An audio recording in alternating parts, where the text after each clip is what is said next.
भोले मृत्तिकेचे मंदिर, आत 6 जण उंदीर, गुंठा करिता ती पोखर, त्यांचा नका करू अंगीकार गा.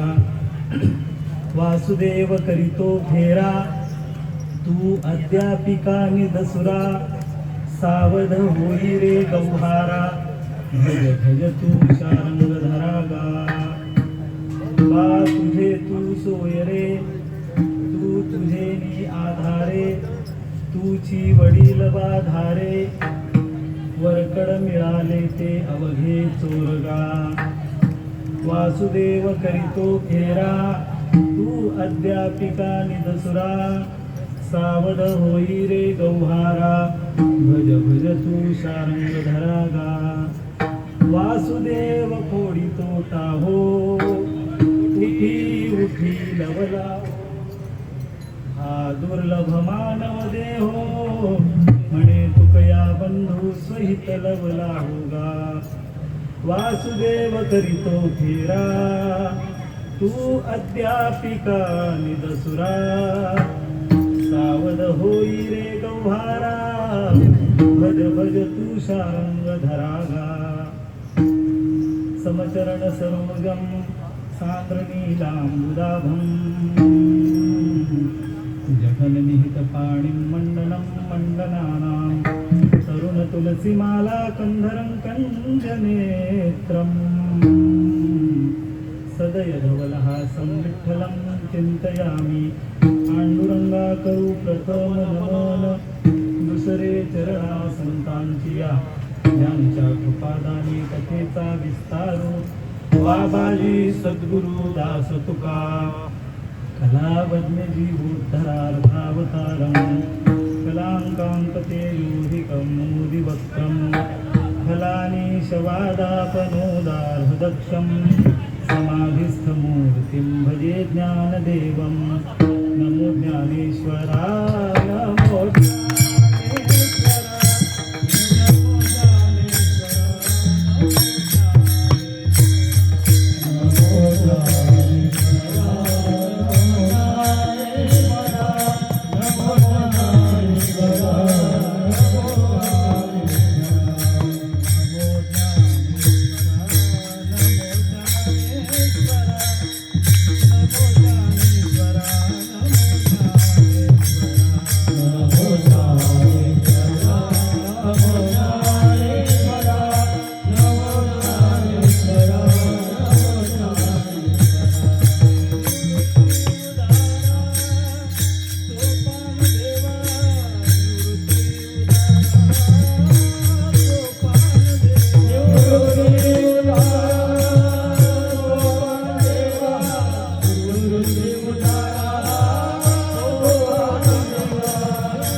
सोपान देवा.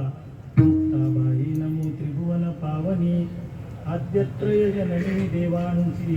गुरु ब्रह्मा गुरु विष्णु गुरुदेवो महेश्वरः, गुरु साक्षात् परं ब्रह्म तस्मै श्री गुरवे नमः. मस्तक हे पायावरी या वारकरी संतांच्या, आत्मरूप गणेशु स्मरण सकळ विद्यांचे अधिकरण. हे चिवंदू श्री चरण श्री गुरूंचे, जयांचे नि आठवे शब्दसृष्टी अंगवे. सारस्वत आघवे जिव्हे सिये, वक्तृत्वा गोडपणे जाते पारुखे म्हणे रस होती ओळंगणे अक्षरांचे भावाचे अवतरण जय अवतरविती खूण आता चढे संपूर्ण तत्वभेदे श्री गुरूंचे पाय जय हृदयी बसून ठाय एवढे भाग्य होय उन्मेषासी देवी मी जे जे बोले ते प्रभू तुमचे शिकविले म्हणून मी अवधार्यो आपुले आपण देवा. प्रस्तुत कीर्तन रूपी सेवेकरता उद्धृत केलेला हा जो अभंग आहे हा देहूचे सुप्रसिद्ध साधू महान अधिकारी संत वैराग्य राग रसिक म्हणून ज्यांची ख्याती आहे अशा श्रीमंत श्री जगद्गुरु तुकोबाराय यांचे बंधू श्री संत कान्होबाराय यांचा हा वासुदेव प्रकरणातील आवाज कमीच राहू दे, कमी एकदम, काही इथे तिथे काय नको, फक्त एवढ्या लोकांना आवाज पोचला बस. आणि परत एकदा लावून झालं की परत हात लावू नका त्याला, सिटी आली नाही पाहिजे असं ठेवा. कमी आवाज असला चालेल, अजून कमी करा वाटलं, आवाज व्यवस्थित येतो. वासुदेव प्रकरणातील हा अभंग संत परंपरेमध्ये अनेक संत होऊन गेले आणि ते वेगवेगळ्या समाजातील संत होऊन गेले. आपल्याला ही जी सेवा करायची ही कान्होबारायांच्या अक्षरांची सेवा करायची. कान्होबाराय सुद्धा एका समाजातले होते. अनेक म्हणजे ज्याला बहुजन म्हणतो आपण, बहुजन समाजामध्ये वेगवेगळ्या प्रकारचे संत होऊन गेले. त्याच्यामध्ये पूजनीय संत चोखोबाराय असतील, कालचा ज्यांचा पुण्यतिथीचा समाधीचा उत्सव कालचाच ना, आणि परवा मुक्ताबाईंचा आहे, मला वाटतं परवा आहे, परवाच असेल. आजची तिथी कुठली आहे? नवमी आहे ना, मग उद्या आहे बहुतेक, उद्या मुक्ताबाईंचा. मला सांगायचं एवढंच, उद्या किंवा परवाच असलं पाहिजे. अनेक प्रकारचे संत जे होऊन गेले, अनेक प्रकारचा जो समाज आहे आपला, विभिन्न प्रजाती जाती या सर्वांचा समुच्चय असलेला जो भारतीय समाज, आपण खास आता आपल्या महाराष्ट्राविषयी बोलू, तसं समग्र भारताचंही चिंतन या दृष्टीने करता येईल. आणि या महाराष्ट्रामध्ये जितक्या काही समाजाच्या प्रथा पद्धती असतील त्या प्रत्येक समाजामध्ये महापुरुष होऊन गेले आणि त्या महापुरुषांनी समाजाचं कल्याण करण्याचं कार्य केलं.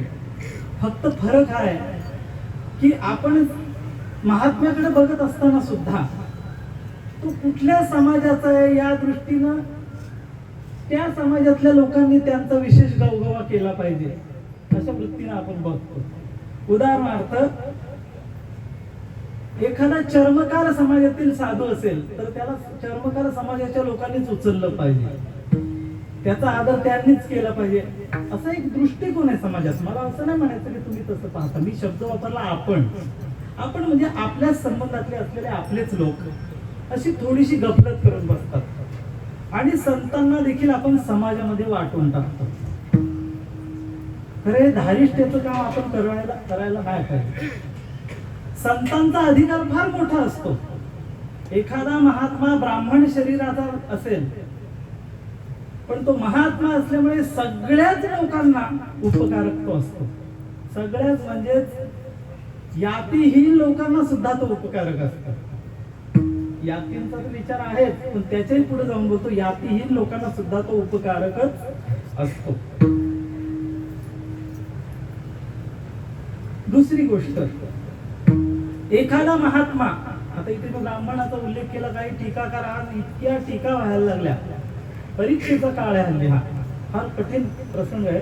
पण प्रत्येकाने आपल्या आपल्या निष्ठेने जागृत राहिल्यानंतर आपल्याला कोणीही आपल्या पंथापासून हटवू शकत नाही, एवढं ध्यानात ठेवा. म्हणून आपली निष्ठा ही परीक्षा आहे निष्ठेची, आपल्या हटायचं नाही बिलकुल.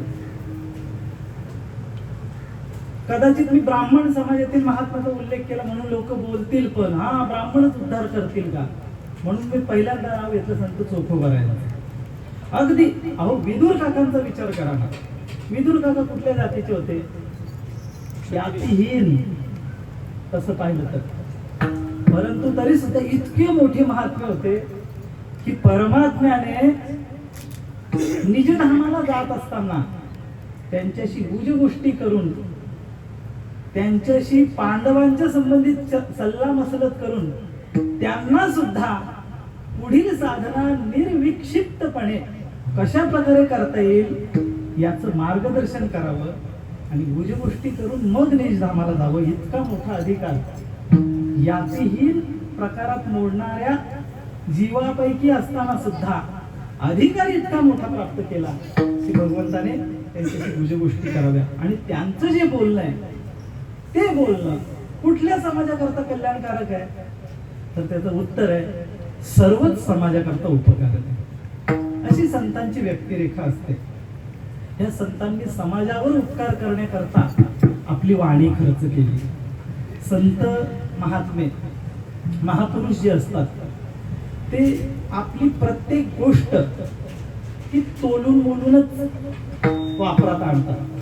त्यांची क्रिया, त्यांचं बोलणं, त्यांचं हसणं, त्यांचं चालणं, त्यांचं बघणं, त्यांचं लिहिणं, त्यांचं वाचणं, सगळंच सगळं हे इतकं तोला मोलाचं असतं की त्यांच्या कक्षेचा विचार जर केला तर त्यांच्या कक्षेच्या दृष्टीनं ते वायफळ तर नसतंच, परंतु व्यापक दृष्टीनं जर विचार केला, म्हणजे व्यष्टी दृष्टीनं त्यांच्यापुरता विचार केला तर त्याच्यातलं काहीच वाया नसतं, परंतु समष्टीचा जरी विचार केला तरी सुद्धा त्याच्यातलं काहीच वाया नसतं, काहीच व्यर्थ जात नसतं.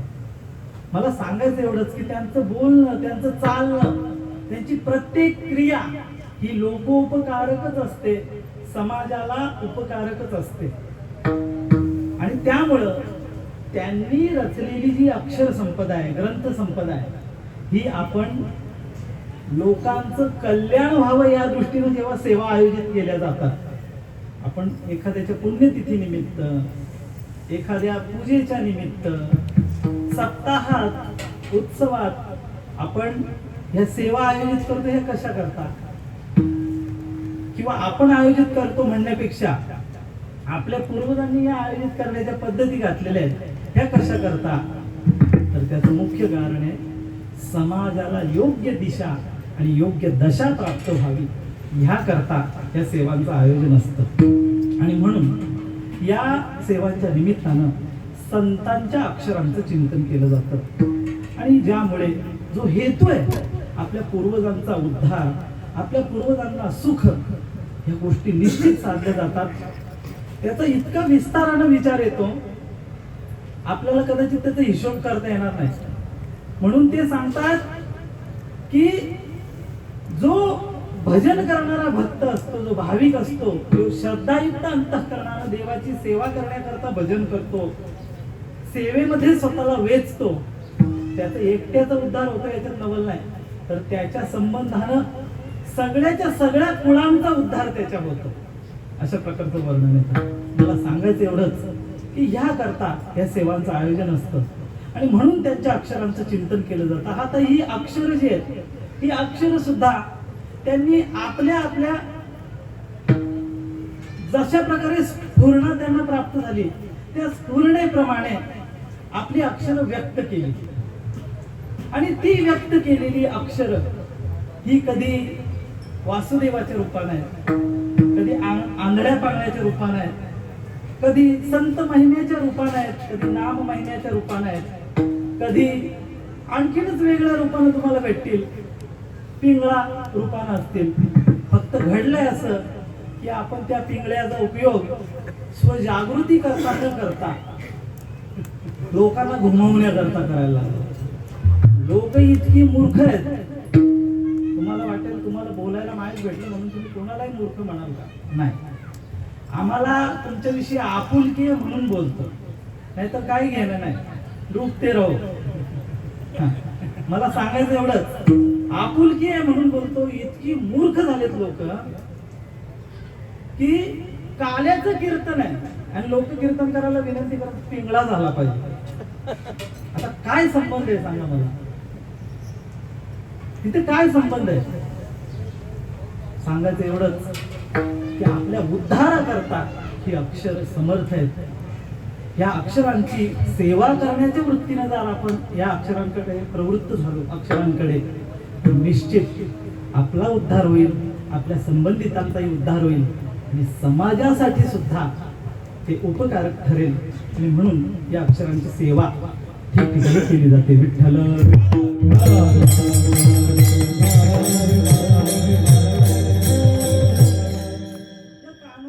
हा जो वासुदेव प्रकरणातील अभंग आहे, आपण नेहमी दिंडीमध्ये जाणारी लोक आहोत, आहे की नाही? आमचे सुनील महाराज आहेत या ठिकाणी, हरिभक्तीपरायण आरदी महाराज आहेत, सगळेच आपण जवळजवळ सगळेच तिथून पासून इथपर्यंत जवळजवळ ही नवीन मुलं सोडली आपली शिबिरातली आलेली आहेत विद्यार्थी मंडळी, तर बाकी जवळजवळ सगळेच आपण वारीला जाणारे आहोत.